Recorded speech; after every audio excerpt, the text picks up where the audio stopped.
বিরিয়ানি খেতে বাচ্চারা খুব পছন্দ করে, তাই তারা যখন বিরিয়ানি খেতে চায় তখন আমি এই বিরিয়ানিটাকে এভাবে খুব সহজেই তৈরি করে দেই। বিরিয়ানিটা বানাতে আপনাকে তেমন কোনো ঝামেলা পোহাতে হবে না, কারণ এখানে মাংসটা ম্যারিনেট করে রাখতে হয় না। বিরিয়ানি তৈরি করার জন্য এখানে আমি 1 কেজি চিকেন বড় টুকরো করে কেটে তারপর ভালো করে ধুয়ে নিয়েছি।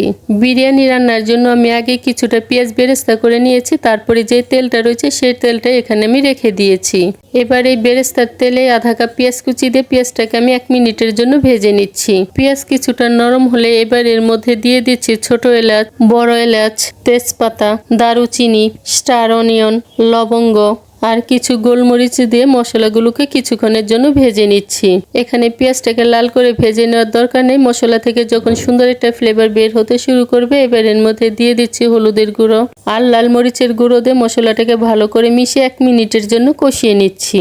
1 মিনিট কষিয়ে নেওয়ার পর এবার এর মধ্যে দিয়ে দিচ্ছি রসুন বাটা আর আদা বাটা দিয়ে আবারও মশলাটাকে কষিয়ে নিচ্ছি।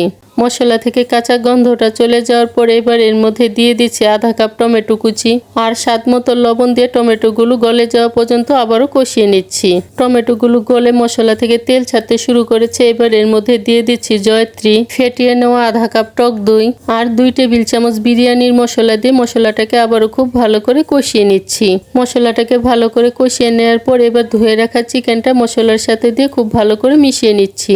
এখন চুলার আঁচটা মিডিয়ামে রেখে চিকেনটাকে আমি কিছুক্ষণ কষিয়ে নিচ্ছি। 5 মিনিটের মতো কষিয়ে নেওয়ার পর এবার চুলার আঁচটাকে লোতে রেখে 10 মিনিট ঢাকনা দিয়ে ঢেকে রাখবো। কোনো রকম জল ব্যবহার করব না। চিকেন থেকে যে জলটা উঠবে সেই জলটা দিয়ে চিকেনটা সিদ্ধ হয়ে যাবে। লো আঁচে ঢাকনা দিয়ে চিকেনটাকে রান্না করে নেওয়ার পর চিকেনটা সিদ্ধ হয়ে গিয়েছে। এখন এই মশলা থেকে আমি চিকেনগুলোকে তুলে নিচ্ছি।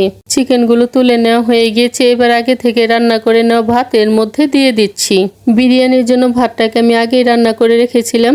ভাতটা রান্না করার সময় গরম মশলা, লবণ আর সামান্য পরিমাণ তেল দিয়ে রান্না করে নিয়েছি। ভাত দিয়ে একটা লেয়ার তৈরি করে নিয়েছি। এবার এর উপর চিকেন দিয়ে দিচ্ছি। তারপর দিয়ে দিচ্ছি ধনেপাতা কুচি, পুদিনা পাতা কুচি, চেরা কাঁচামরিচ, পেঁয়াজ বেরেস্তা আর কিছুটা ভাত দিয়ে প্রথম লেয়ারটাকে আমি ঢেকে দিচ্ছি। প্রথম লেয়ারটা ভাত দিয়ে ঢেকে দেওয়ার পর এবার আবারও দিয়ে দিচ্ছি বাকি থাকা চিকেন, পেঁয়াজ বেরেস্তা, পুদিনা পাতা, ধনেপাতা, কাঁচামরিচ, বিরিয়ানির মশলা, সব শেষে সাদা ভাত দিয়ে দ্বিতীয় লেয়ারটাকে ঢেকে দিচ্ছি। ভাত দিয়ে দ্বিতীয় লেয়ারটা ঢেকে দেওয়ার পর এবার উপর থেকে ছড়িয়ে দিচ্ছি ঘি, পেঁয়াজ বেরেস্তা, দুধে ভেজানো জাফরান আর কিছুটা বিরিয়ানির মশলা দিয়ে ঢাকনা দিয়ে ঢেকে দিচ্ছি। এখন ঢাকনার ছিদ্রটা বন্ধ করে দিব। তারপর 20 মিনিট দমে রেখে দিব। 20 মিনিট দমে রাখার পর বিরিয়ানিটা দেখতে এরকম হয়েছে। ব্যাস তৈরি হয়ে গিয়েছে বাচ্চাদের জন্য মজাদার এই বিরিয়ানি।